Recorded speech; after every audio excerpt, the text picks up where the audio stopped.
Ladies and gentlemen, it's time for a quick play! Here we are playing F-Zero on the Super Nintendo. Now, this was a launch title for the Super Nintendo when it first released in the United States, also in Europe and in Japan. This right here is a demonstration of how the game looks, and as right away you can tell that this game definitely took advantage of certain pieces of hardware that are inside the Super Nintendo that a lot of games never took advantage of. That's a nice 3D type of look to it. Look at that. There was a FX chip that was designed for the Super Nintendo that specifically allowed developers to make games like this, and it actually looks pretty cool. I mean, look at that.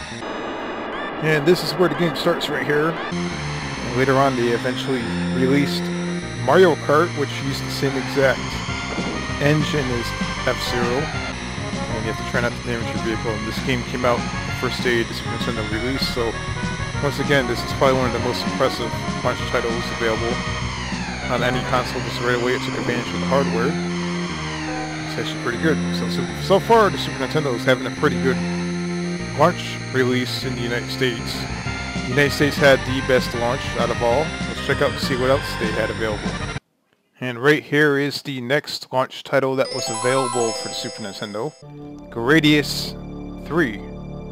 Now, it looks like Nintendo kind of stuck it to the competition at launch because they had quite a few decent launch titles available right away. I think about 5 to be exact, not a whole lot, but I mean, granted, just about every single game that did release is actually not that bad. Check this out. The introduction looks definitely 16-bit-ish, looks very, very nice. This came out in 91, and towards the end of 91, on the holiday season. And this game is definitely another game that really made the Super Nintendo look really nice at launch, because the introduction by itself actually looked really good. Alright, so right now we're starting the game. So if you went from playing a NES console to buying the Super Nintendo and this is bought, you might be used to going into the arcade back then and like, oh shit, now I can actually play games that almost look like they are from the arcade. But nonetheless, so far the SNES is having a really, really good launch. I mean, check this out. I just got my ass kicked. How about that?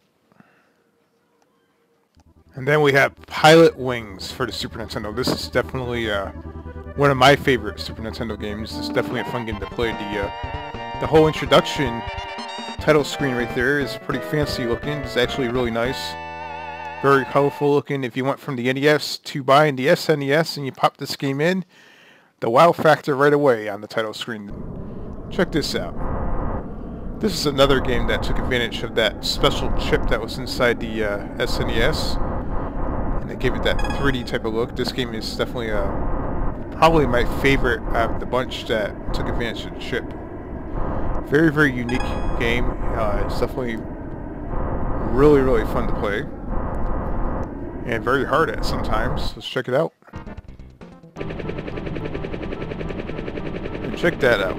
It has almost that 3D depth to it that you don't get from a game from back then. That's actually pretty cool. It feels like you're really skydiving. If you had a really, really large projector screen back then, I'm pretty sure that you're like, oh shit, this is pretty cool. But you have to make sure that your character lands in the circles right here. In this game you have to concentrate, you have to land into that little field right there that's blinking yellow. You have to push A to open up, and then you have to try to land in the center. And if you land in the center right there, you actually get a pretty decent score. Oh yeah, there he goes. Right there! Do it, do it, do it, do it, do it! Yeah! How you like that? You son of a bitch. And then you have SimCity for the Super Nintendo. This was a launch title that released in the United States, North America, also in Canada. I want to forget you guys, and I believe in Mexico too, for Super Nintendo in North America. Look at the fancy title screen right there. That looks so damn awesome. So SimCity, here's the main menu right here. We have practice, start a new city, select a scenario, So as you can see here, there's a few different scenarios that's actually pretty interesting. We have the San Francisco earthquake of 1906. We have burn traffic 1965. We have the Tokyo monster, which is obviously Godzilla from 1961. We have Detroit crime from 1972, which unfortunately still exists now. We have the Boston nuclear meltdown from 2010. Wow. And we have, what the hell does that say?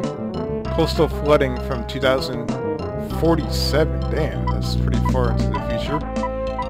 Now, what's pretty interesting, this is the US version of the game, but if you look at the very bottom of the screen on the left side, that's the Super Famicom logo, which is actually pretty cool. This is the original SimCity. This is not even 2000, so the graphics are very, very primitive looking. Oh, what the hell? There's a fire.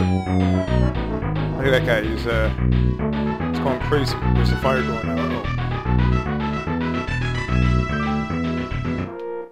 Where the hell's that at? What the hell? There's a flood warning. Well, that's gonna help out with the fire at least. So one thing kind of outweighs the other. What the hell? I don't see no flooding going on. What the hell's going on here? What the hell was that? Are you kidding me? Oh my god. What the hell is that? A Bowser attack? Holy shit, Bowser's in the game. What the hell? I never knew that. They actually put Bowser in the game. So this actually has a little bit of an exclusive Nintendo content in the game that no other version of SimCity has, which is actually pretty cool. Look at that. It's gonna actually mess up the city. Oh shit. There's that white thug again. Thug life. Give me your money, bitch. Yeah, give me your wallet. It's going around shooting people, and now we have tornadoes. Holy shit, there's a tornado. I mean, what the hell could be next? Kiss their little trailer goodbye. Oh, there it goes. What the hell? Damn, look at that. What the hell is going on here? The whole damn city's shaking. Is this an earthquake? What the hell? Now I'm having an earthquake. This is the worst city on frickin' Earth. Look at this shit. What the hell else could happen? You have a tornado, an earthquake, and a Bowser attack happening all at once. There's no coming back from that. I'm sorry. And then there was this one game that released on the Super Nintendo day one in North America. Super Mario World. I mean, what a great game. This game was available day one. It's basically your traditional Super Mario with some enhancements to it. And one of the major enhancements to this game is Yoshi. I mean, look at that. You actually have Yoshi here. You can actually eat apples. You can actually eat enemies. Look at this. Just like that. I mean, look at that. Look at that. What the hell is that thing? It caused me to lose my Yoshi. I had to run. Get Yoshi back. Got lucky. I would say that the Super Nintendo definitely had a much better launch than the Sega Genesis. And I loved the Sega Genesis much better. But I have to give it to Super Nintendo. The Super Nintendo definitely had a much better launch.